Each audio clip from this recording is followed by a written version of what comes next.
Vamos à palavra do Senhor? Vamos lá.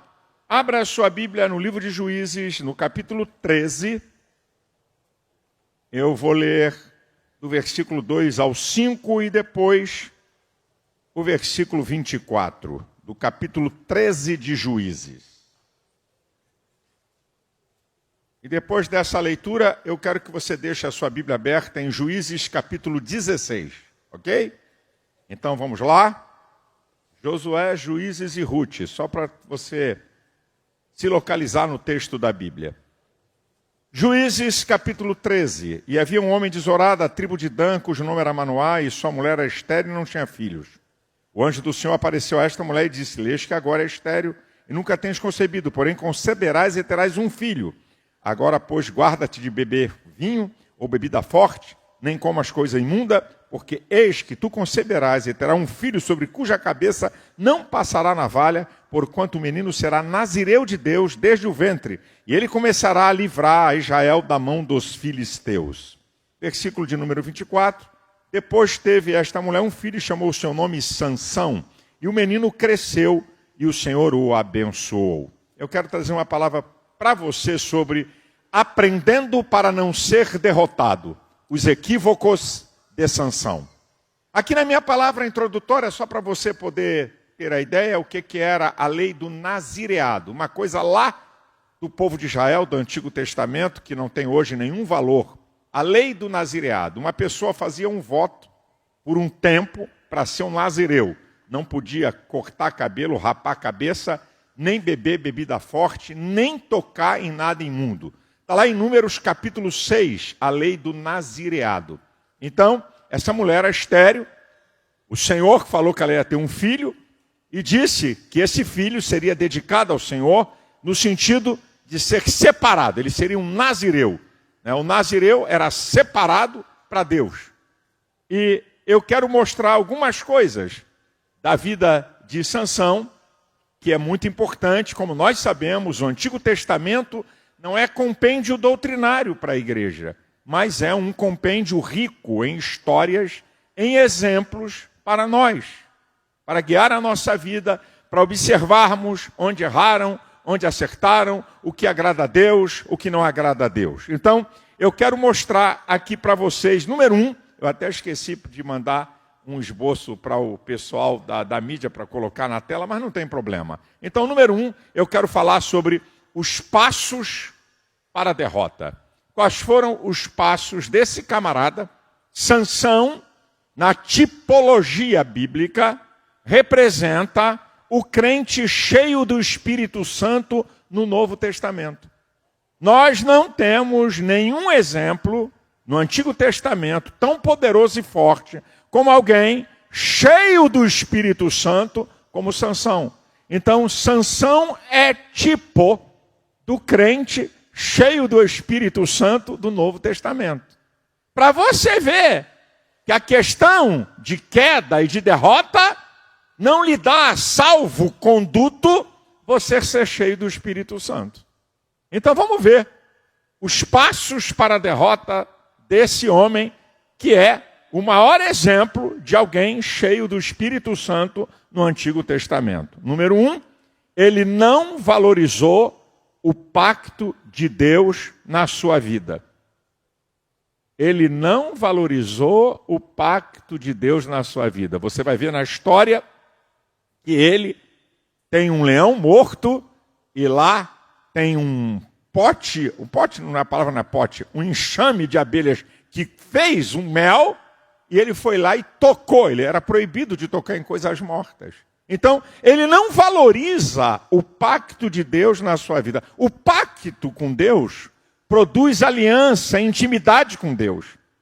E quando a gente fala de pacto com Deus, tanto que está lá no Antigo Testamento, o princípio vale. O pacto com Deus é sustentado pela obediência, é sustentado pela santidade, é sustentado pela fidelidade e pela comunhão. Então, quem quer ter pacto com Deus, quem quer ter aliança com Deus, aqui estão os pilares para a construção de uma aliança com Deus através do pacto que você tem com Ele. A obediência, Ele desobedeceu. A santidade, que é viver separado. A fidelidade, é você cumprir aquilo a que você se obriga. E a comunhão com Deus. Segundo lugar, nós vamos verificar que nessa caminhada de Sansão para a derrota, tem uma segunda coisa muito interessante, que são os relacionamentos perigosos. Juízes, capítulo 16, versículo 1 e 4. Foi-se Sansão a Gaza e viu ali uma mulher prostituta e entrou a ela. Versículo 4. Depois disto, aconteceu que se afeiçoou a uma mulher do vale de Soreque, cujo nome era Dalila. Preste atenção nisso aqui, meus irmãos. A Bíblia diz em 1 Coríntios 15, 33, que as más conversações corrompem os bons costumes. Se as más conversações corrompem os bons costumes, que dirá a intimidade? Se mais conversações pode te corromper, que dirá a intimidade?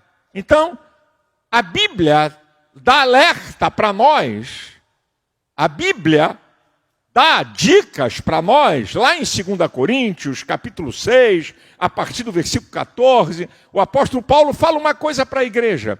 Que sociedade tem a justiça com a injustiça? Que comunhão tem a luz com as trevas? Que concórdia entre Cristo e Belial? Que parte tem o fiel com o infiel? Que consenso tem o templo de Deus com os ídolos? Porque vós sois o templo do Deus vivente. Como Deus disse, neles habitarei e com eles andarei. Eles serão meu povo, eu serei o seu Deus, pelo que saí do meio deles. Não toqueis nada imundo, então eu vos recebereis, vós sereis para mim filhos, eu serei para vós pai, diz o Senhor Todo-Poderoso. Olha o que é que Paulo está falando sobre esse relacionamento com pessoas que não têm princípios de fé. Mas deixa eu fazer uma ressalva, cuidado. Ah, então, pastor, eu não posso me comunicar com as pessoas? Então vamos para a Bíblia. O apóstolo Paulo diz que se você não quiser se comunicar com as pessoas desse mundo, com devassos, ele até usa uma questão até bem profunda. Então você tem que sair do mundo. Eu não estou falando da convivência que você tem como ser humano, de trabalho, de vizinho, de relações sociais. Eu estou falando de intimidade. Não estou falando das relações como ser humano, senão você não vive. Você não compra, você não vende, você não faz nada, você não trabalha. Não é isso. Eu estou te mostrando aqui a decadência de um homem cheio do Espírito Santo. Ele não valoriza o pacto de Deus, ele tem relacionamentos perigosos com prostitutas, é o que o texto está mostrando para nós, e aí a coisa, como diz o outro, vai esquentando e vai aprofundando. A paixão toma conta do seu coração. Olha o que diz o versículo 4 que eu acabei de ler. E depois disto que aconteceu, que se afeiçoou ou se apaixonou por uma mulher do vale de Soreque, cujo nome era Dalila. Então, a paixão toma conta do seu coração e você precisa entender a diferença entre paixão e amor. A paixão é da natureza humana. O amor é da natureza divina. 1 João 4,8 diz que Deus é amor. A paixão é egoísta e busca o seu interesse. O amor busca o interesse de outro. 1 Coríntios 13,8. A paixão prejudica outros. O cara é capaz de abandonar uma mulher com um filho pequeno, e desculpa a expressão, e seguir um rabo de saia. É capaz de prejudicar uma família, e a história está aí, até dentro da igreja. Tem histórias. O cara abandona uma mulher com criança e vai embora com outra.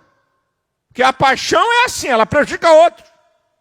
O amor não prejudica. Romanos 13,10 diz que ele não faz mal ao próximo. A paixão, muitas vezes, se transforma em ódio. O amor jamais vai se transformar em ódio. A paixão é superficial, violenta e de pouca duração. No máximo, segundo os especialistas, 3 anos. O amor, ele é profundo e durável. A paixão é burra e louca. O amor é sábio. A paixão é cega. O amor revela o caráter de Deus. Então há uma diferença muito grande entre amor e entre paixão. Ele se apaixonou por uma mulher, mas continua aí, continua a coisa não para por aí. Ele não valoriza o pacto de Deus, relacionamentos perigosos, paixão toma conta do coração dele. E 4º lugar, ele brinca com a fragilidade humana. Vai do versículo 6, eu não vou ler, até o versículo 15. Né? Os filisteus oferecem grana a essa mulher, que era uma prostituta, para descobrir em que consistia a força e o poder de Sansão. Então, ela, no maior somebody love, chega nas orelhas do cara e diz: me revela, queridinho, meu amorzinho, amor da minha vida, me revela em que consiste a tua grande força. O que ele tinha que fazer? Cai fora. Sai fora, está encerrado aqui. Não, ele vai brincar. Afinal de contas, eu sou um cara cheio do Espírito Santo. Afinal de contas, eu sou poderoso. A mulherzinha dessa vai me derrubar. A mulherzinha dessa para um homem cheio do Espírito Santo. Aí ele começa a brincadeira. Me amarra com 7 vergas de vimes fresco. A mulher amarra o cara e diz: Sansão, os filisteus vêm sobre ti. Para pensar. Até na primeira, ele podia não perceber que ela estava por trás. Os filisteus vêm, aquilo é como um fio de linho queimado, ele se desamarra e bota para quebrar em cima dos caras. Você mentiu para mim, você me enganou, em que consiste a tua força? Ele vai brincar. Olha, se me amarrar com cordas novas, eu perco a minha força. Amarra o cara. Sansão, os filisteus vêm sobre ti. Rapaz, o cara ficou cego. Olha o que a paixão faz. Ela é cega. Na primeira eu até posso quebrar um galho que ele não percebeu que ela estava por trás. Mas na segunda, que coincidência é essa? De acabar de amarrar o cara e dizer que os filisteus vêm. Mas o cara está cego. Agora, ele vai chegando perto. É igual aquela história que você já viu até em documentários, aquelas cobras que a certa distância elas conseguem hipnotizar o pássaro ou a presa. Paradinha. Aí você vê um pintinho dar 2 passos para frente e 1 para trás. Piu, piu, piu, piu, piu. 2 para frente e 1 para trás. 2 para frente, ela está aqui parada. Só medindo pelo instinto a distância que ele não vai mais fugir. E daqui a pouco não adianta mais, já está na boca da bicha. Ela dá o bote e pega, porque hipnotiza a presa. Está igual a Sansão. Ele vai chegar perto. Olha, se fizer 7 tranças na minha cabeça, eu perco a minha força. Foi chegando perto. Já estava chegando perto. Mas afinal de contas, eu sou um cara cheio do Espírito Santo. Vai me derrubar como? Não vai me derrubar. Faz aí. Espera ele dormir. Coloca uma estaca. Amarra as tranças. Sansão, os filisteus vêm sobre ti. Ele arranca aquilo, bota os caras para correr. O cara está cego. Aí a coisa vai piorar. Ele vai entregar o seu coração. Mas antes, deixa eu dizer uma coisa aqui, peraí. Antes de passar para isso aqui. O que a Bíblia diz sobre a natureza humana? Em Mateus 26:41, Jesus disse: vigiai e orai para que não entreis em tentação, porque na verdade o espírito está pronto, mas a carne é fraca. Em 1 Coríntios 6:18, manda fugir da prostituição. Em 2 Timóteo 2:22, manda fugir dos desejos da mocidade. E aí Paulo, em Romanos, no capítulo 8, versículo 12 e 13, diz: de maneira que nós não somos devedores à nossa carne para viver segundo a carne. Porque se viver de segundo a carne, morrereis. Mas se pelo Espírito mortificardes as obras do corpo, vivereis. Porque todos os que são guiados pelo Espírito, esses são filhos de Deus. Em Romanos 8,7 diz, porque a natureza humana é fraca, porque ela não está sujeita à lei de Deus. Por isso que a natureza humana é fraca. E por isso que a Bíblia não manda você enfrentar a sua natureza. A Bíblia manda você enfrentar o diabo, mas a natureza manda você fugir. Natureza foge, capeta enfrenta. Aqui é que está a chave da questão. Então, Sansão, ele vem nos seus passos para a derrota, a paixão toma conta do seu coração, ele brinca com a fragilidade da sua natureza e ele vai entregar o seu coração. Olha o versículo 16 e 17. E sucedeu que, importunando ela todos os dias com as suas palavras e molestando, a sua alma se angustiou até a morte. E descobriu-lhe todo o seu coração e disse-lhe, nunca subiu navalha à minha cabeça, porque sou nazireu de Deus, desde o ventre da minha mãe, e se viesse a ser rapado, ir-se-ia de mim a minha força, e me enfraqueceria, e seria como os demais homens. O mais importante conselho do homem mais sábio da Bíblia, que está em Provérbios 4, 23. Sobretudo, o que se deve guardar. Guarda o teu coração, porque dele dependem as saídas da vida. Coração, a sede da inteligência, das vontades e dos sentimentos. Guarde a tua inteligência, a tua mente. Guarde a tua vontade. Guarde os teus sentimentos. Para quem devemos entregar o nosso coração? Provérbios 23, 26. Filho meu, dá-me o teu coração. E quando o coração é totalmente descoberto, vai para o penúltimo passo. Totalmente dominado. Olha o que diz o versículo 19 e o 21. Então ela o fez dormir sobre seus joelhos. Chamou um homem e rapou-lhe as 7 tranças de cabelos da sua cabeça. E começou a afligi-lo. E retirou-se dele a sua força. Versículo 21. Então os filisteus pegaram nele, lhe arrancaram os olhos, fizeram-no descer a Gaza, amarraram-no com 2 cadeias de bronze e andava ele moendo no cárcere. Totalmente dominado. A Bíblia diz em 2 Pedro 2,19, de quem alguém é vencido, do tal torna-se servo. Se você for vencido para a bebida, vai servir a bebida. Se você for vencido pelo cigarro, vai servir o cigarro. Se você for vencido pela pornografia, vai servir a pornografia. Se você for vencido pela prostituição, pelo adultério, ou por qualquer coisa que prende a natureza humana, você vai servir a ela. Ele foi totalmente dominado por Dalila e pelos filisteus. E em 7º lugar, totalmente equivocado. Olha o versículo 20. E disse ela, os filisteus vêm sobre ti, Sansão. E despertou do seu sono e disse, sairei ainda esta vez como dantes e me livrarei. Porque ele não sabia que já o Senhor se tinha retirado dele. É aquela história. Eu já adulterei 3 vezes. Deus me deu escape, vai me dar da 4ª. Já dei trambique em 10. Mais um. Deus vai me dar escape.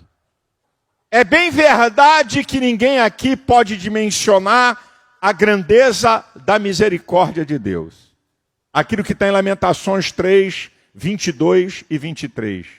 As misericórdias do Senhor são a causa de não sermos consumidos, porque elas não têm fim, novas são a cada manhã. Isso é uma verdade. Isso é uma verdade. Mas você tem que considerar outras verdades da Bíblia. Gálatas 6, 7 diz, tudo que o homem plantar, ele vai colher. O que planta na carne vai colher corrupção. O que planta no espírito vai colher vida eterna. Aquilo que você semeia, você vai colher. A lei da semeadura na Bíblia não é só dinheiro, não. É para tudo.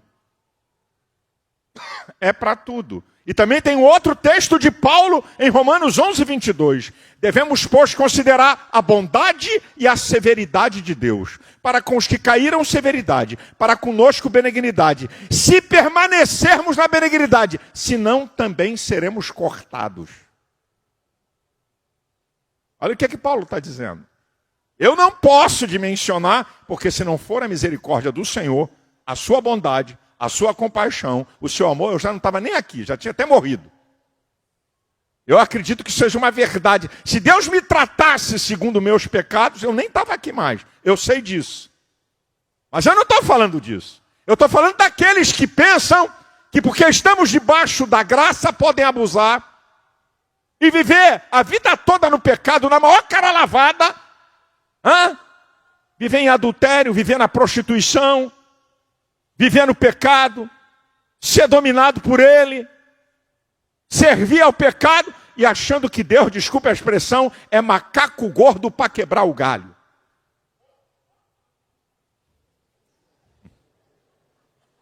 Só que Deus não é, então o irmão dizendo, fala papai, está falando. Só que Deus não é macaco gordo, ele não quebra galho. Aqui você está vendo a colheita. Você está vendo a semeadura de Sansão. É o que ele está semeando para a vida dele. Agora vai vir a colheita. Agora o resultado. Vou repetir o versículo 21 e o 25. Então os filisteus pegaram nele, lhe arrancaram os olhos e fizeram-no descer a Gaza, amarraram-no com 2 cadeias de bronze e andava ele moendo no cárcere. Versículo 25. E sucedeu que, alegrando-se-lhes o coração, disseram, chamai a Sansão, para que brinque diante de nós. E chamaram a Sansão do cárcere, e brincou diante deles, e fizeram-no estar em pé entre as colunas. Olha o resultado aqui. Número 1, isso aqui tem uma tipologia bíblica para nós. Número 1, arrancaram-lhe os olhos, cegueira espiritual. Número 2, desceu para Gaza, vida de decadência, não sobe para Gaza, desce para Gaza. Terceiro, cadeia de bronze, vira escravo. Era liberto, agora vira escravo.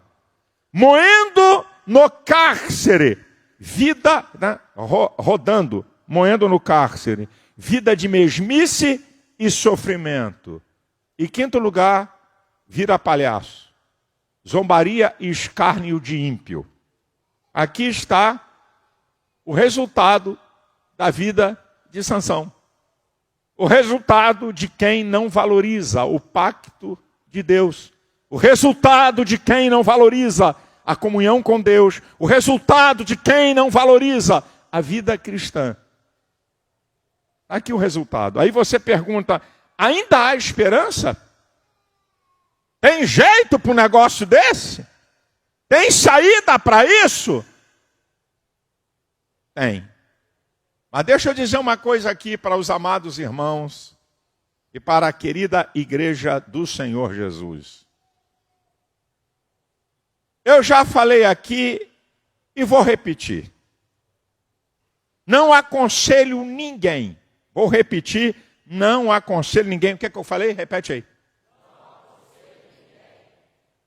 Vou te dizer uma coisa da minha vida. Se eu não fosse crente, eu jamais seria um dependente de bebida. Porque eu não suporto bebida. Minha natureza. Meu pai nunca foi um cara de bebida.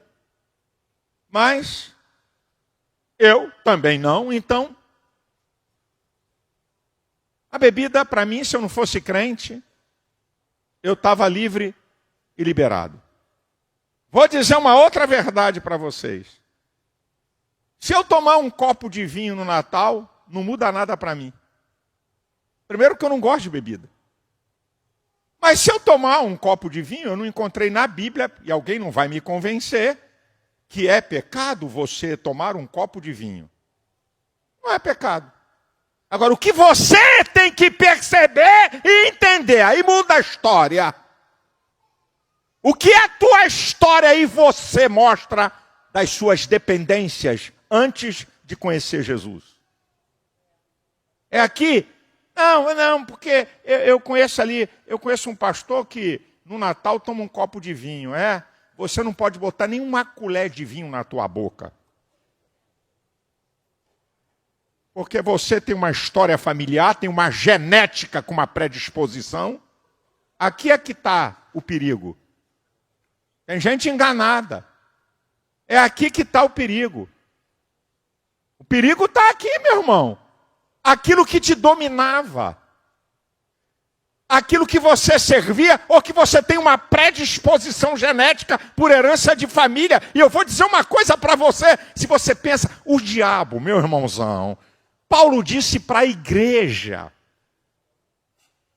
Não falou para pecador. Em Efésios 4, 27. Não dês lugar ao diabo. É para a igreja. Ele vive em derredor, bramando como leão, buscando a quem possa tragar. Já disse aqui. Para cada habitante do planeta Terra tem um monte de demônio para observar. Todos os demônios sabem da tua história, da tua origem familiar, da tua genética, da tendência histórica da tua família. Satanás sabe de tudo. O que é que você se meteu? O que é que você era escravo antes de ser crente? O diabo tem uma ficha tua. Só não precisa ficar preocupado com isso, que tem um monte de demônio observando você, porque eu já falei aqui que a Bíblia diz que o dragão, com a sua cauda, levou 1/3 dos anjos do céu. Então, para cada capeta, tem 2 anjos de Deus. Não é para botar medo em ninguém. É só para dizer que você não está lutando com um ser espiritual igual a você. Você está lutando num ser espiritual de um alto grau de sagacidade e maldade. Que é a marca do caráter do diabo. Por isso que o diabo não consegue falar verdade. E mesmo ele conhecendo a Bíblia mais do que qualquer teólogo, ele não consegue usar para o bem, porque ele é maligno. Isso é, a essência do seu caráter é mal.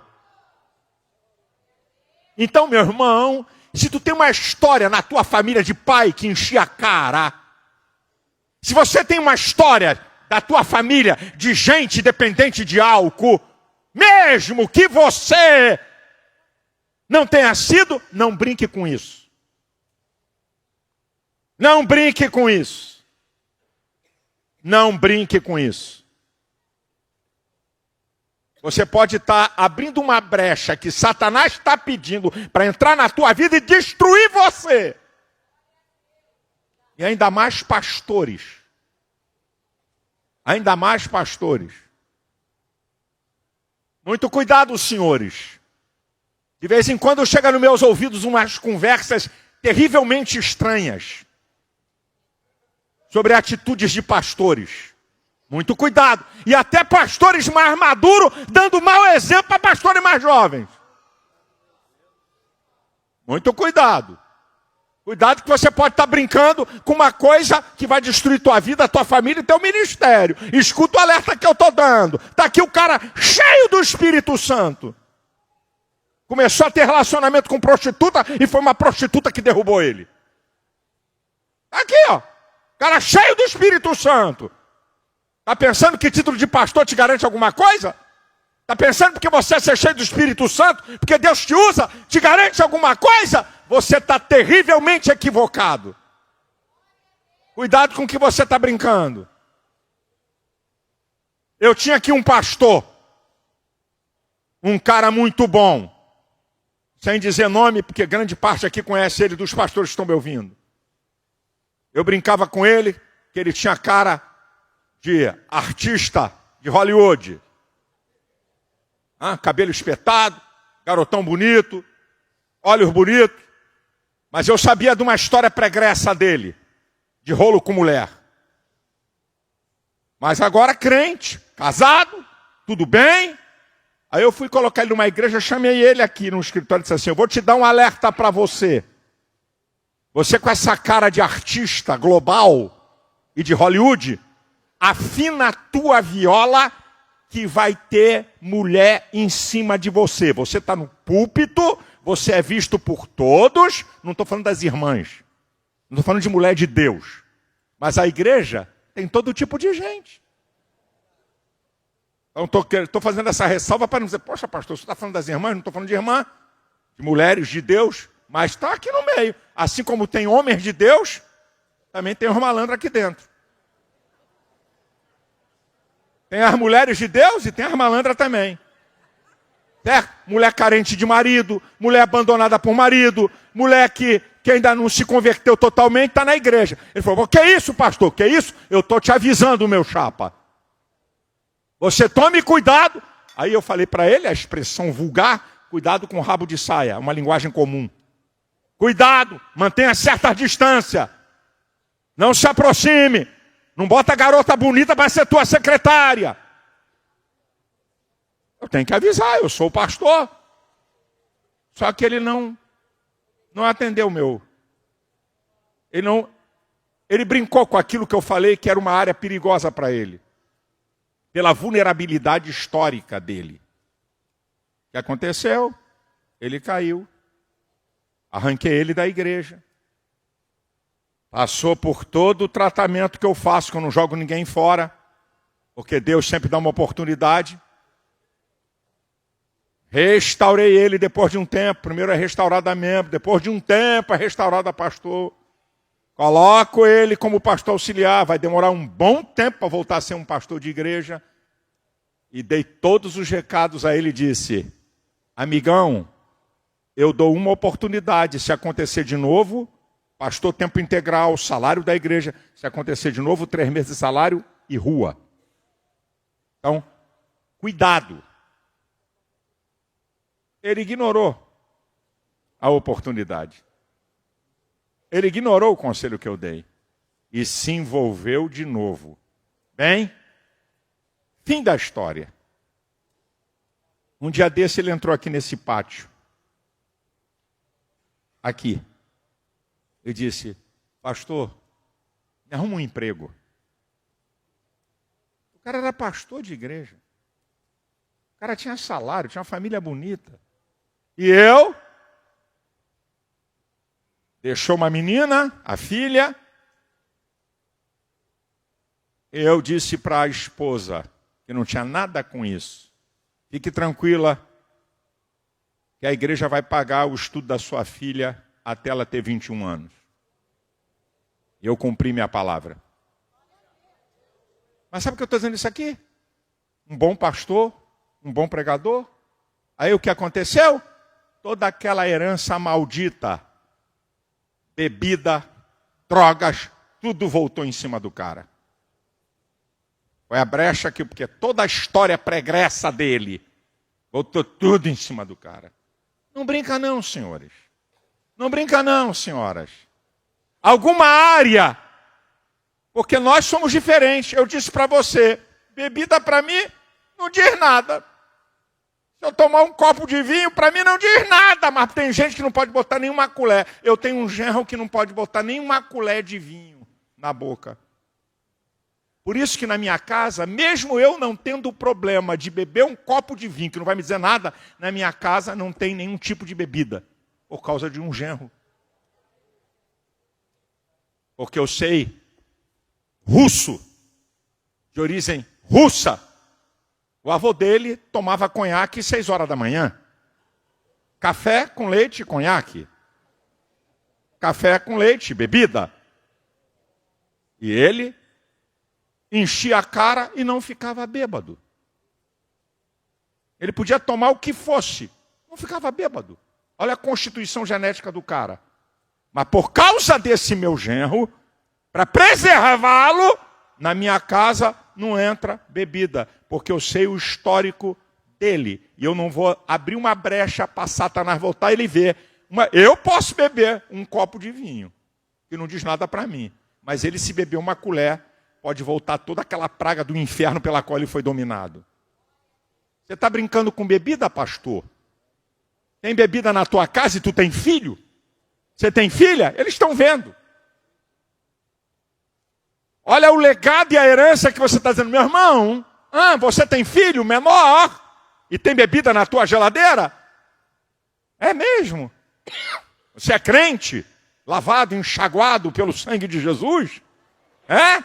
Cheio do Espírito Santo? É mesmo? Então brinque com aquilo que torna vulnerável uma pessoa para dar uma porta para o diabo entrar e destruir família, casamento e vidas. Mas a pergunta é, ainda há esperança? Diante disso, sim. Vamos ver o versículo 28. Então, Sansão clamou ao Senhor. Esse clamor aqui está substanciado em reconhecimento, quebrantamento e arrependimento. Ele clama porque ele reconhece Deus. Ele clama porque ele está quebrantado. Ele clama porque está arrependido do seu pecado. A Bíblia diz, no Salmo 40, versículo 17, eu sou pobre e necessitado. É Davi. Mas o Senhor cuida de mim. E é Davi também, quando ele está falando do pecado dele, no Salmo 51, versículo também 17. Um coração contrito e quebrantado não despreza a Deus. Agora, a ação do poder de Deus, versículo 29 e 30.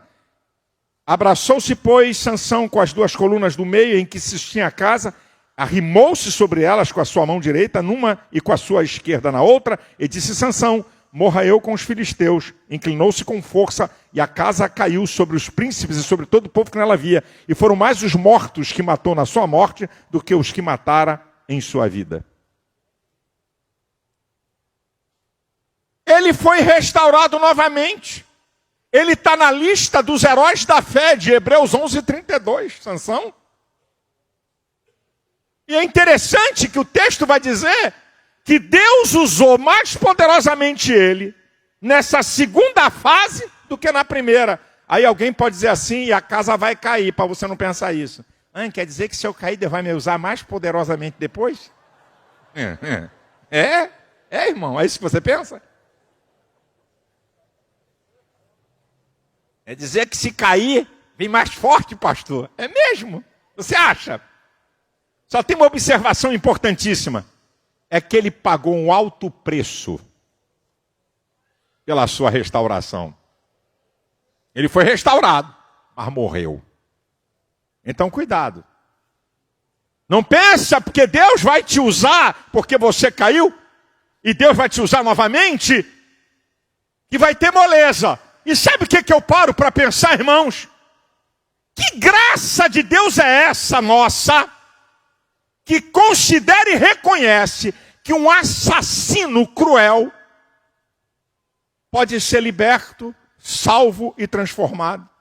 Uma pessoa perversa pode ser liberta, salva e transformada.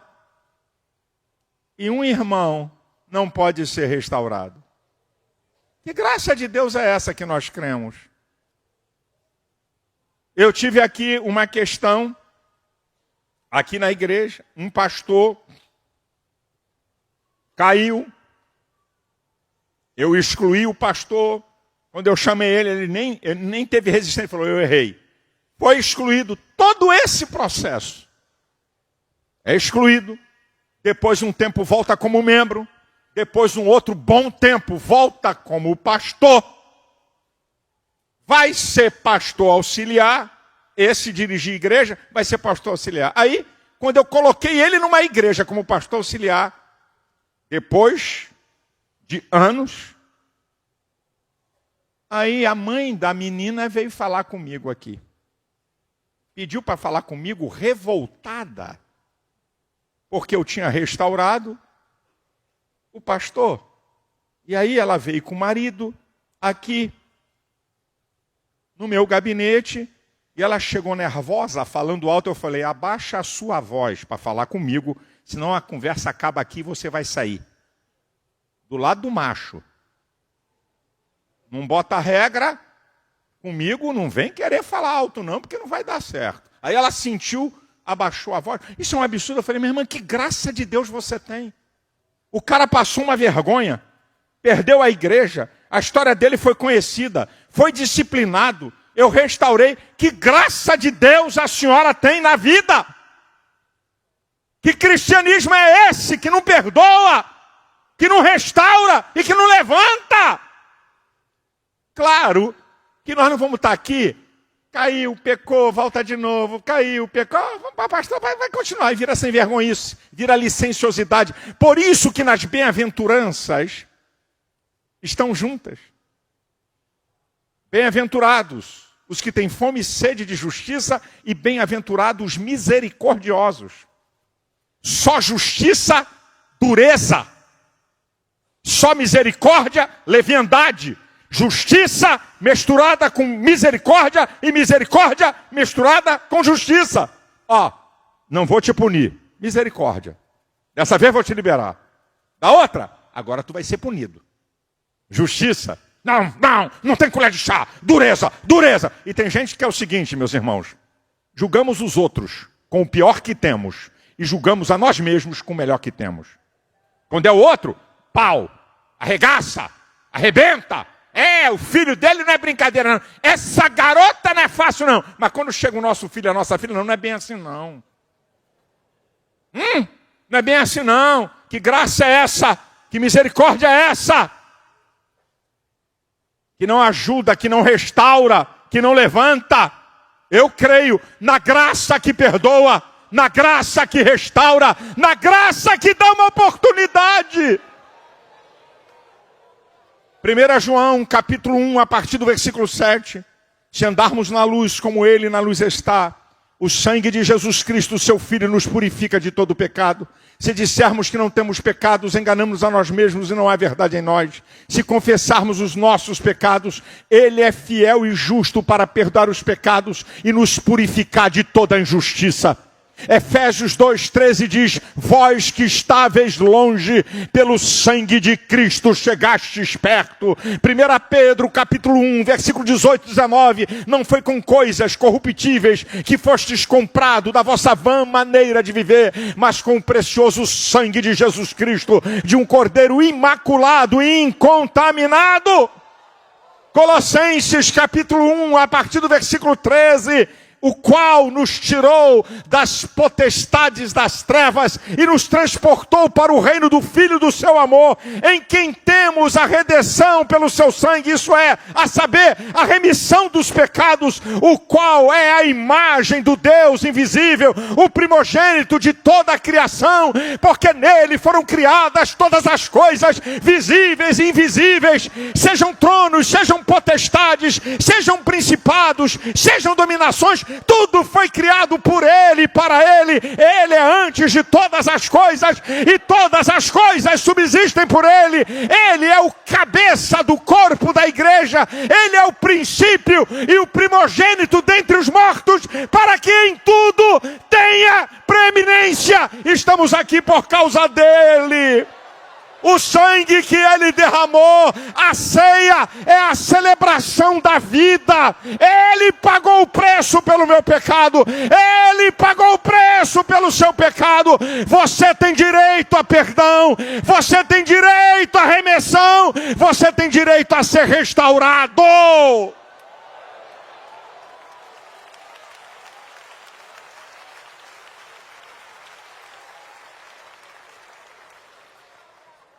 Eu não sei como você entrou aqui. Eu não sei quem é você no sentido da sua vida. Conserte. Se arrependa. Volte. Não brinque. Não brinque com o pecado. Porque a Bíblia diz que o salário do pecado é a morte. Isso é o resultado do pecado. O pagamento por uma vida de pecado. Mas o dom gratuito de Deus é a salvação por nosso Senhor Jesus Cristo. Há perdão aqui essa noite para você. Há restauração aqui essa noite para você. Há libertação aqui essa noite para você. Nós estamos celebrando a vida. Nós estamos celebrando a vitória. A vitória contra o pecado. A vitória contra o mal. Nós estamos aqui para dizer que ainda há uma chance. Enquanto você está vivo, tem chance. Enquanto você está vivo, tem chance. Agora, considere a bondade e considere a severidade de Deus. Deus é muito misericordioso. Não dá para dimensionar o seu amor e a sua misericórdia. Mas tem uma hora, não me pergunte quando e como. Tem uma hora que Deus diz assim, chegou, acabou a oportunidade para você. Só Deus, que é o justo juiz, tem o poder de determinar isso. Eu aprendi com a minha escola, eu aprendi com o meu pastor, o pastor José Santos. Eu estive do lado dele 30 anos. Ele dizia para mim, Silas, todo homem merece uma oportunidade. Todo homem merece uma oportunidade. E como ele foi meu mentor, eu guardei isso no meu coração. Todo homem merece uma oportunidade. Por isso que pessoas que erram comigo, eu não levo a ponta de faca. Posso até punir, posso até tomar uma atitude, mas vai ter uma janela de uma saída. Cuidado para você não levar a ponta de faca tudo que fazem com você. Porque aquilo que você quer, Jesus falou em Mateus 7,12, tudo o que quereis que os homens vos façam, fazei vós também. Disto depende a lei e os profetas. Você quer misericórdia? Pratique a misericórdia. Você quer bondade? Pratique a bondade. Você quer perdão? Doe perdão. Você quer ajuda por um erro? Ajude outros que erraram. Cuidado com o teu senso de justiça, porque a Bíblia diz... A Bíblia diz que a justiça do homem é como trapo de imundície. Sabe o que é trapo de imundície? Trapo de imundície é o preservativo que a mulher usa. Diz que a justiça do homem é como trapo de imundície. Para você ter uma ideia, cuidado. Não, porque comigo tem que ser assim. Cuidado, eu sou duro para falar, eu sou boto para quebrar, defender minhas posições. Vocês sabem disso, eu boto quente. Mas sempre deixo uma janela. Sempre deixo. Sempre deixo uma janela aberta. Agora, olha, uma jornalista de O Globo. Eu já larguei o aço nessa mulher algumas vezes. Porque deturpou coisa minha. Mas já larguei algumas vezes. Em vídeo citei o nome dela. É uma das mais importantes jornalistas do Globo. Aí, uma pessoa desse mundo de mídia disse assim, Malafaia, fulana de tal, queria falar com você. Você aceita? Eu falei, sem problema nenhum. Passa meu telefone. Aí ela me ligou, cheia de dedo e medo. Ô pastor, eu falei, oi, tudo bem? Já brigamos bastante, hein? Você já foi famosa nos meus vídeos. Ela deu uma risada, eu quebrei. Aí eu falei, olha, deixa eu te dizer uma coisa. Eu sou um camarada que aprendi a virar página de coisas. Eu não levo para o meu coração discussões e questionamentos. Vamos embora, vamos seguir em frente. O que é que você quer saber? Ela queria saber de uma coisa que eu tinha informação. Eu falei, é isso, isso, isso. Ah, muito obrigado, pastor. Pum. Aí o que aconteceu? Passou uns dias, aí uns gaiatos aí, cada um cara conversando com o outro em particular. Aí uns gaiatos, pastor Silas vai ser candidato a vice-presidente. Eu não sou candidato nem a presidente de carimbador. Eu tenho muita convicção do que Deus me chamou. Aí, ela me ligou e disse, pastor, eu estou aqui para botar uma nota sobre essa história aí do senhor politicamente, mas eu queria ouvi-lo. Falei, não tem nada disso. Eu sou do todo, Deus me levantou para influenciar, não sou candidato a nada, papapá. Ela botou exatamente. Mandou para mim o texto assim, tá bom, é assim? Eu falei, é assim. Uma pessoa que eu já tive, pim. Sabe, eu aprendi isso, meu irmão. Você não abre mão das suas convicções, mas você tem que ser maleável. Meu sogro dizia, pastor Santos, Silas, tem que ter jogo de cintura. Não pode levar tudo à ponta de faca. Sabe por quê? Meu pai era um homem que tinha uma convicção com ele. Meu pai era um cara honestíssimo, sério e justo. E ele queria que as pessoas fossem igual a ele. E veemente para se posicionar. Eu sou fichinha perto do meu pai. Vocês não conheceram meu pai. Meu pai era um cara de posicionamento, não era dessa área da mídia, mas conhecidíssimo na Convenção Geral das Assembleias de Deus do Brasil. Um cara de posicionamento. Firme. Então meu pai era firme. Palavra da boca do meu pai, justiça. Tá certo, tá certo. Tá errado, pau! Esse era meu pai, porque ele era um cara justo. Então, eu vim crescendo com isso. Aí entrei na casa do pastor Santos. E o pastor Santos, um homem com muita sabedoria, ele começou a me ver as minhas atitudes igual a meu pai, porque meu pai foi vice-presidente do pastor Santos. Foi o pastor Santos que consagrou meu pai e me consagrou. Ele começou a ver, o pastor Santos tinha muita sabedoria, ele começou a ver minhas atitudes. Aí, pau! Não! Tem que ser assim! Meu filho, a vida não é assim não. Tem que ser maleável. Tem que dar uma oportunidade. Aí eu comecei a ver as atitudes do pastor. E eu comecei a aprender para ser maleável. Está aqui Sansão, cheio do Espírito Santo. Está aqui Sansão, cheio de graça e de autoridade, como um juiz libertador. Cometeu erros graves, brincou, pecou. E a oração dele, Senhor, que eu morra com os filisteus. Não foi Deus que determinou matá-lo. É só você ler o texto. Senhor, que eu morra. Perfeitamente. Cuidado com o que você pede a Deus. Cuidado com o que você pede a Deus. O apóstolo Ezequiel Teixeira, é muito brincalhão. E o pastor José Santos, está aqui, filhos dele, diz, o pastor disse assim, não, eu não quero morrer depois de Maria. Lembra que o pastor falava isso? Aí o Ezequiel ouviu isso assim, Senhor, eu não tenho nenhum problema, se quiser levar a Márcia na minha frente, fique à vontade. Fique à vontade. Eu não tenho nenhum impedimento quanto a isso. Então, é engraçado o que o pastor falou. Cuidado com o que você fala. Você quer ver uma outra coisa? Muitos de vocês não sabem. Que o pastor Santos falava? Não, eu saio da igreja num paletó de madeira. No caixão. Quem disse que o pastor precisava morrer? Ele podia viver mais. Mas ele está dizendo para Deus, olha, eu só saio daqui se eu morrer. Já vai dizer, deixa comigo. Então, cuidado com o que você fala. Cuidado com o que você pede a Deus. Porque o que você pede a Deus tem um preço a pagar. Seja coisas grandes ou pequenas, sempre vai ter um preço. Mas que o Senhor te sustente. Que o Senhor te renove. Que a mão poderosa de Deus mantenha você. E se você caiu, 7 vezes cairá o justo e não ficará prostrado. O sangue de Jesus ainda tem poder. O sangue de Jesus nos purifica de todo pecado. O Senhor tem poder de te restaurar e você entrar numa nova dimensão. Deus vos abençoe em nome de Jesus.